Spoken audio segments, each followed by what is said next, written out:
les dernières paroles et l'ascension de Jésus-Christ au ciel. Jésus ressuscité, apparaissant à ses disciples, leur disait: il faut toujours parler, il faut toujours éduquer.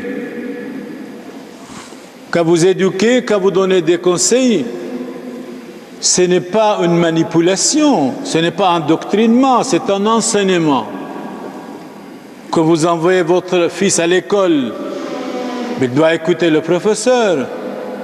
Si le professeur est bon, votre fils ou votre fille va apprendre beaucoup de choses, énormément de bonnes choses.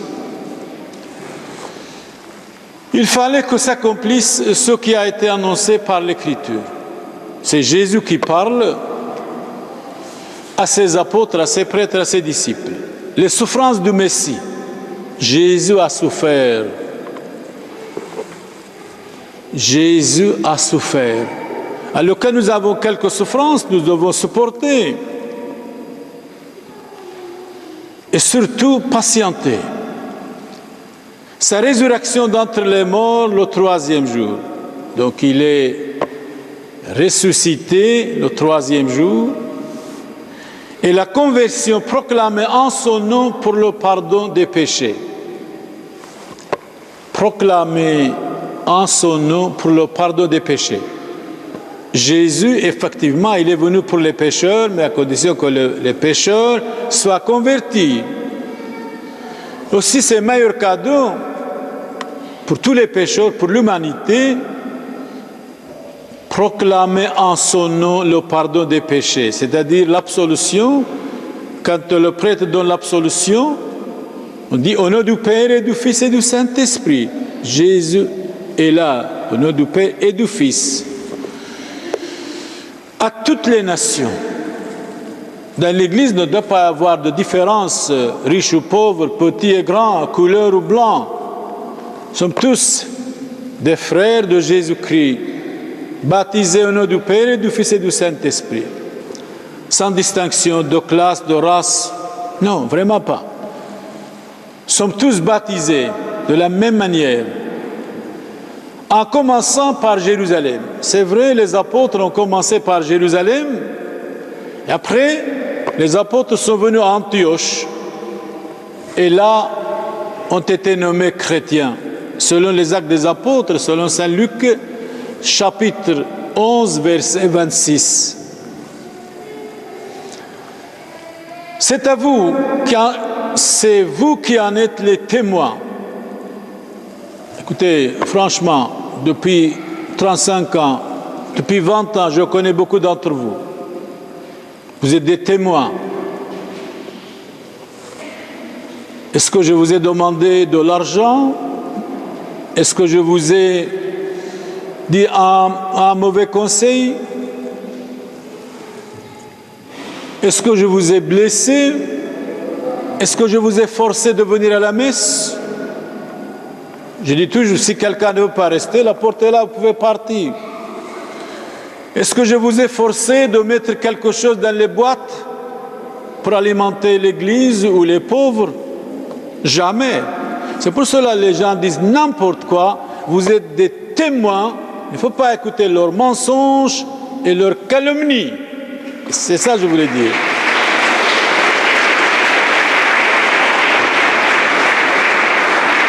C'est vous qui en êtes les témoins de tout ce que j'ai fait, écoutez.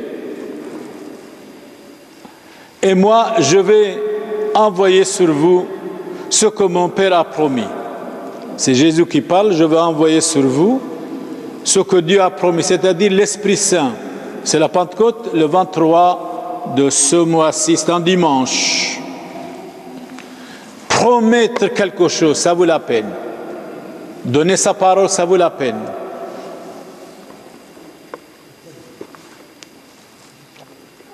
Quant à vous, demeurez dans la ville, jusqu'à ce que vous soyez revêtus d'une force venue d'en haut. Donc, vous écoutez l'Évangile, vous écoutez vraiment Jésus-Christ. Demeurez. Demeurez, c'est-à-dire restez fidèles, patientez. Ne vous énervez pas. Demeurez, vous allez recevoir la force. Quant à vous, demeurez dans la ville jusqu'à ce que vous soyez revêtus d'une force venue d'en haut. Vous savez, quand nous réfléchissons profondément, quand nous entrons en nous-mêmes profondément, on devient quelqu'un d'autre, dans le bien, pour le bien, avec le bien. Quelqu'un de beau, de grand, de formidable, de véritable, de modèle, d'exemple, vraiment. Souvent, on ne pense pas, on ne réfléchit pas, on n'entre pas en nous-mêmes de dire finalement, qui suis-je? Misérable pauvre, misérable mortel. C'est capital. On ne pense que humainement. Mais quand nous pensons célestement, je vous assure, vous remplacez, nous remplaçons, quand vous chantez Gloria, les anges et les archanges. Puis il les amena jusqu'à vers Béthanie. Béthanie, c'est un village, pas loin de Jérusalem, et levant les mains, il les bénit. C'était la dernière bénédiction. C'est pour cela que nous donnons la dernière bénédiction quand la Sainte Messe catholique en français et en latin est terminée. Puis il les amena jusqu'à vers Béthanie et levant les mains, il les bénit. Tandis qu'il les bénissait, il se sépara d'eux. Il faut emporter au ciel. C'était vraiment leur voile. Ils, les apôtres, ils se prosternaient devant lui. Parce que le pape représente Jésus-Christ. Quand le roi prosternait devant le pape, c'était minimum des choses. Ou quand nous prosternons devant le Saint-Sacrement, c'est normal, c'est minimum des choses. C'est l'humilité, c'est le respect, certainement. Ils se prosternaient devant lui, puis ils retournèrent à Jérusalem. Ils vont retourner à Jérusalem, remplis de joie. Et ils étaient avec quelques femmes. Quelques femmes. Je disais tout à l'heure, la femme c'est la base. L'homme est l'ouvrage de la femme.